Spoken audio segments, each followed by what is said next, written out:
this in a way that would ensure optimum synergies between the original, but the idea of course, technology. Someone tutoring me as to how to deal with.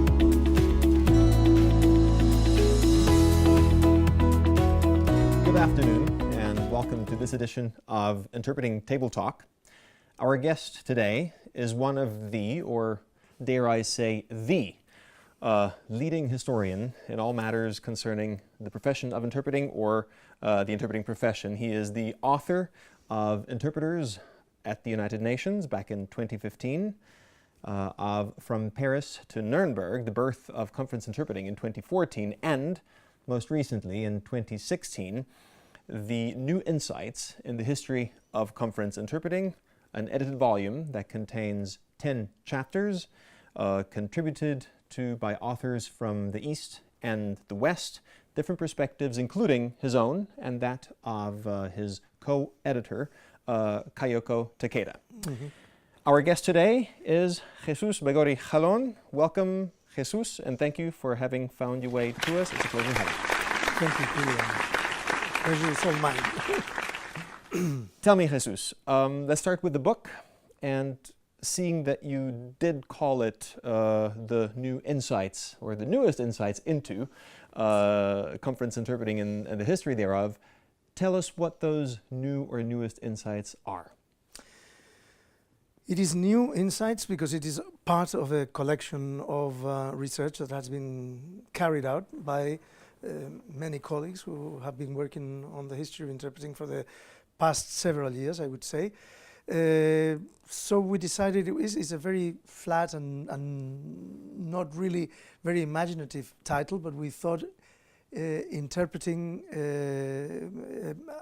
the idea of new insights in the history of interpreting was what defined the variety of pieces of research that we collected for this effort, which, by the way, was born in a conference that we had in Tokyo in 2014, organized by Kayoko Takeda and also by our university, although she was the one in charge of organizing things at Rikyo in her university.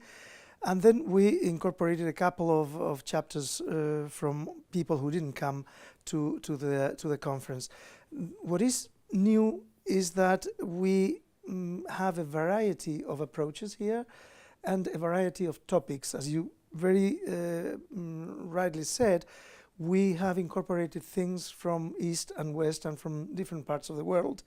In fact, our idea was to make an ecumenical, if you wish, conference in Tokyo, having participants from many areas of the world, or at least topics from many areas of the world, although participants were mostly from the West. Some of them are from the East, of course.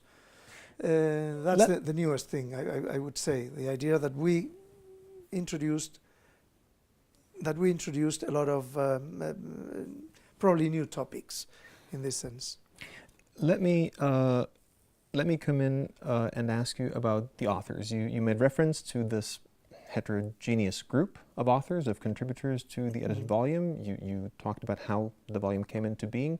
Now, you do make reference to the fact that, much like in interpreting studies in general, a fair amount of the literature is contributed by so-called practice searchers. We all know the term coined by Daniel. Yes. And you go beyond that, saying that the same thing applies to the history of interpreting, which again, the main contribution to it comes from so-called histerpreters, as you call them. Now, you also say that your objective is to go beyond that and to invite researchers from the field of history, so historians, to contribute. Is that an objective for the future? So was the volume meant as a catalyst for that? Or is this already to a certain extent happening in this volume? So who contributed, more specifically in terms of their background and their profile, to this volume? In a way, the volume is already proof of this objective, in the sense that at least one of the contributors is really historian, not only by trade but also by his dedication to the job of interpreting in Department of History in Taiwan. So that is one clear case of someone who, coming from the history or historical field, is really devoted to discover the story about some of the interpreters who were forced to work as interpreters, some of the Taiwanese people under Japanese occupation who were forced to work as interpreters and who had very bad luck at the end because they were convicted sometimes of the crimes of cooperating with the enemy and so on and so forth. So that is a clear case. But indeed, our idea, both Kayoko's and myself, or my own idea, was to really invite historians to come to the fore and to participate in this. Usually, historians have overlooked the presence of interpreters in most of the conventional history works, I would say. They take for granted that communication happened as such, without considering the fact that many of the interlocutors or the participants in the wars or in the events, whichever events they were, could not understand each other unless they had someone to mediate linguistically and culturally between them. So the idea is to invite historians to do this. I must say that it's not really, our idea is not discarding the possibility of interpreters participating in the job of working to discover the history of interpreting. On the contrary, we think that is also an element that should continue as an enriching part of the history, meaning that if historians know their trade of how to write history, how to search for sources and how to apply methods and so on, the truth is that interpreters have a clear awareness of what is involved in using languages. They have a clear idea of the other as part of the multicultural setting. It's not just the language but also the culture. So they have a good, I would say, toolbox also to contribute with to the research in history. So what is asymmetrical on one side, I mean, historians may not be interested in the topic because that falls outside their interest or their area or purview of research, but they could do it very well since they know the trade of historians. On the other side, the others may not have the tools of historians, but they have the other side of the story, if I may use the word story. So a win-win situation. Sort of, yes. With the main contribution from the historians, the trained historians, being a methodological one and making sure that things are done according to exactly. I mean, a quality control in terms of historical research methods and so on. That would be the best part of their participation. My idea also is that not all interpreters or those who have to go through the process of carrying out research, either in for graduation or for PhDs or masters, not all have an interest in history. They are mostly interested in their own profession rather than in the history of the profession, and we consider that historians should be called upon to participate in this. That's the idea. It's a good complementary kind of effort that could happen if we both cooperate from both sides. Now you're illustrating how things mesh. They Sure. interface. Any areas in which that meshing did not work, or in your past experience has not worked as well, what's the crux about bringing trained historians and trained professional interpreters together?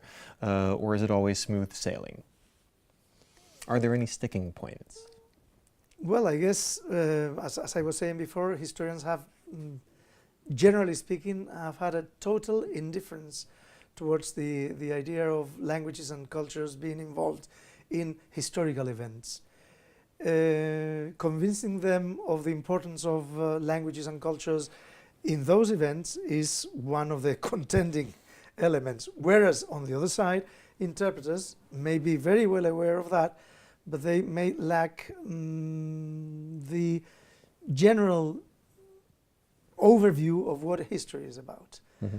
And in this sense, I mean, history implies also using certain techniques in order, for instance, to gather information, to gather the sources that are needed in order to really put on the table evidence that can prove what you're saying. And in that sense, well, that requires some preparation, some training as well. Look, many of the old timers that were the source of some of my research in the past knew a lot of things about the profession because they were pioneering really the profession as we know it. Their opinions were very important, but they had to be sort of ferreted out from their own privacy, and that required creating the sources from our side by interviewing them, by asking them to show their memorabilia, their documents, their photos, their records, and so on and so forth. So this is a job that has to be done with I would say with a certain level of professionality, and that, you know, I think the cooperation between both sides can be very, very positive. And the ideal thing would be that historians would hear what we have to say, and that we would hear from them what they have to say to interpreters or researchers in interpreting. That's the point. Very good. You did mention at some point that sometimes interpreters might not really know what history is about, how history, as in the field of research of history, works. Now, in your book, you ask a few what I think are very relevant questions, and I'd like to read them back to you. So perhaps now, having completed the volume, you can share with us what the answers would be. You do say at some point, one of the first and primal questions is, what is the history of interpreting about? So what is the history of interpreting about? The history of interpreting is about recovering the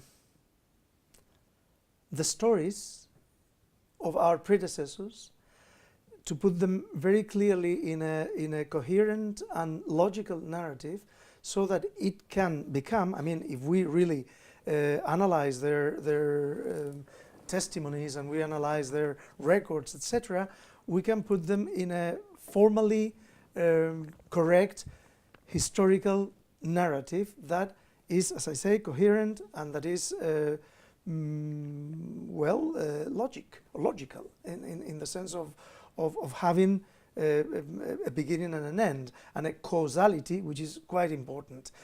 When I say that, or when we say, because this is a common effort by Kayoko Takeda and myself in the editing work, when we say that that interpreters may not know about what history is about, is that there's some ignorance about the reality of our predecessors in the profession, and how that condition or even determine what the profession is about right now. Just a few examples. I mean, while simultaneous interpreting was being tested here in Geneva, in the course organized by the League of Nations and the ILO, round about 1927, at the League of Nations and the ILO, as I say, observers of the performance by trainees in the booths, which were not real booths in those days, but the exercise of simultaneous interpreting, realized clearly that beyond 30 minutes, quality decreased dramatically. So perhaps the idea of the half an hour turn comes from the 20s. This is usually unknown. I mean, there are studies that have been carried out with all the bells and whistles of psycholinguistics and so on and so forth that have proved that as a reality.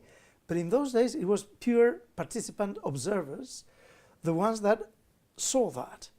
There are other things like the phenomenon of the introduction of simultaneous instead of or replacing consecutive at the UN, with all the enormous problems it brought about regarding the loss of identity of the profession and so on and so forth.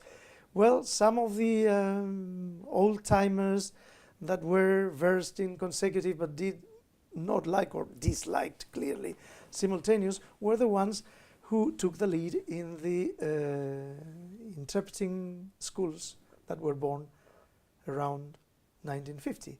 Mm-hmm. So perhaps that is one of the reasons why consecutive is still being taught in interpreting schools.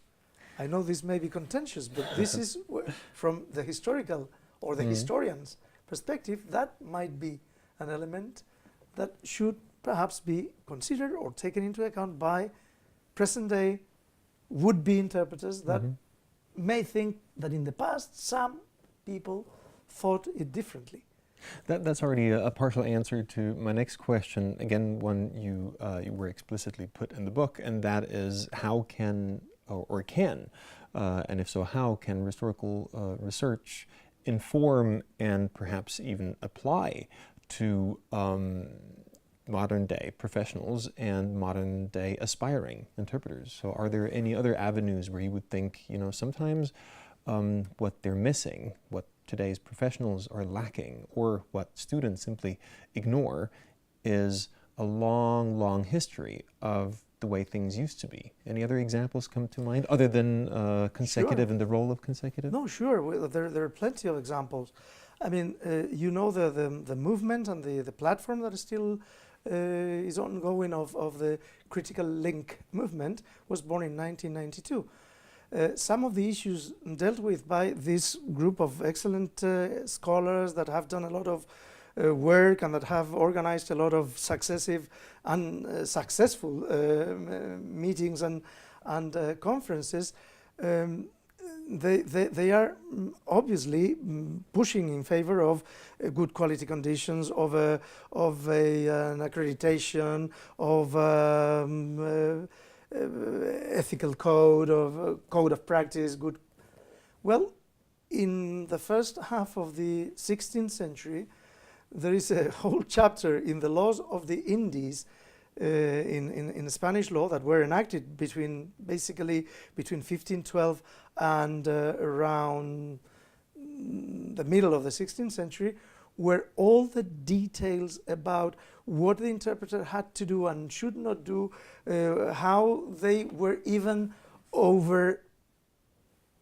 overseen by other potential interpreters that might perhaps check the quality of their job, etc., was already well regulated in norms that were in force for centuries and in territories that go in terms of surface well beyond the European Union and you name it. I mean, so this is another example. I mean, the idea of looking at history is that we should try and avoid discovering the wheel every day.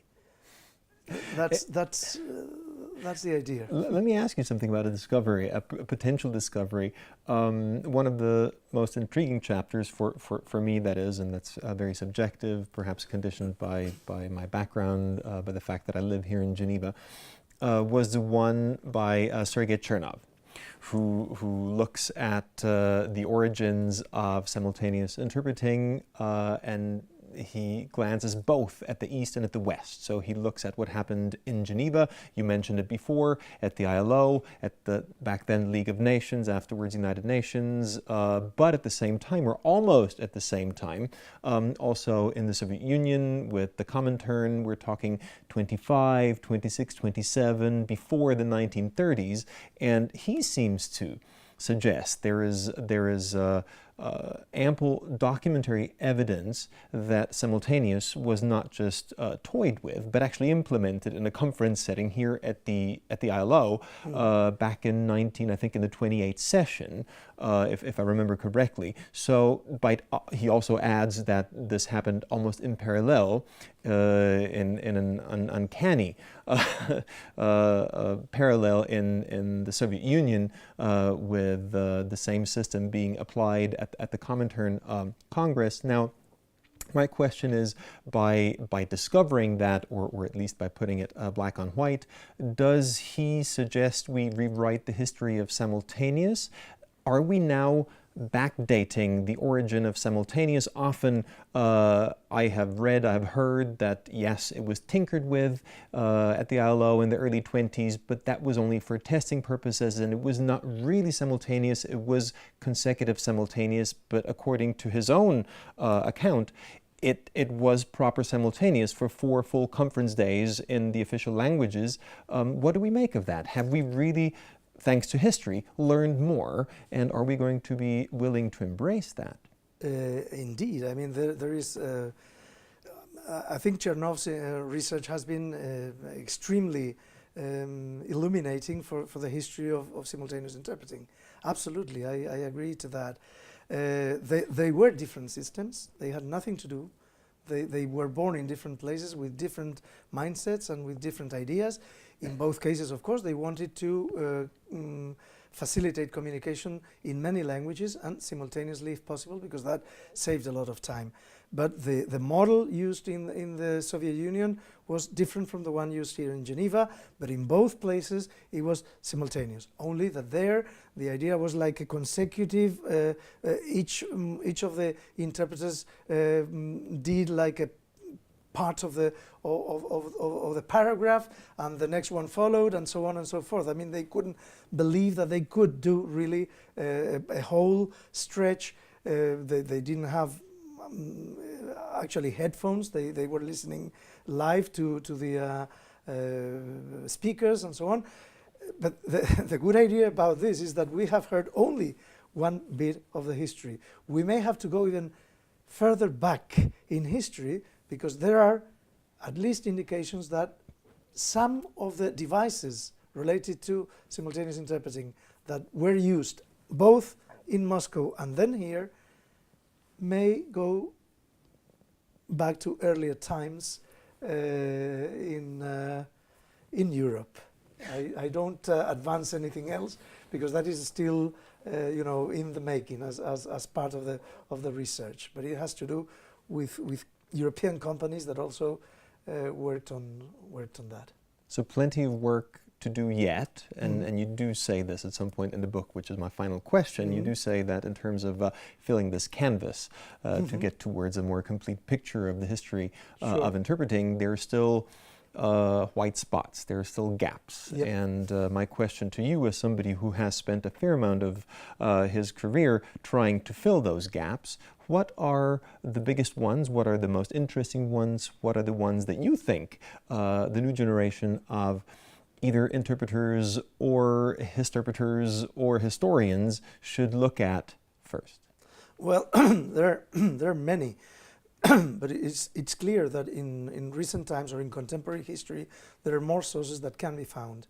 And in that sense, one of the areas that should not be really left aside is the area of those living interpreters who are still there, who are within reach, who can be interviewed, or whose legacy in material terms, in records, etc., runs the risk of being lost forever if those private archives, either sound or objects, etc., are not aptly kept.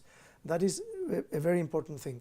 I believe that with all these new technologies of information, one of the elements that could really be taken into account is the interaction between what has been recorded in recent times, recorded speeches of interpreters which were not available for most of the history in the past, can be really put into contrast with the events. So if you could really study, I don't know, the recordings of certain meetings with the interpreting production, etc., and see what it rendered in terms of the real influence that it had on history, that might be a line of research of great interest. But, I mean, there are many fields that could be explored more in depth. I mean, there are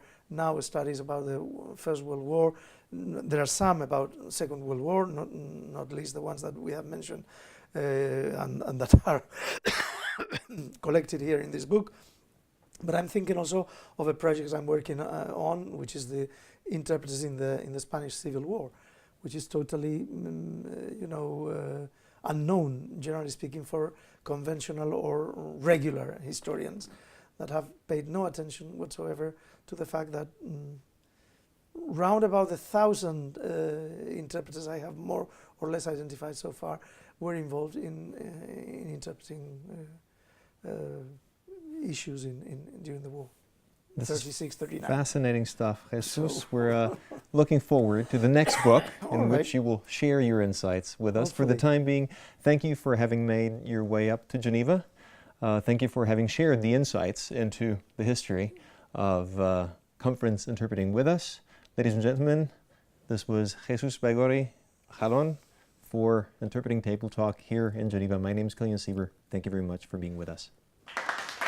Thank you.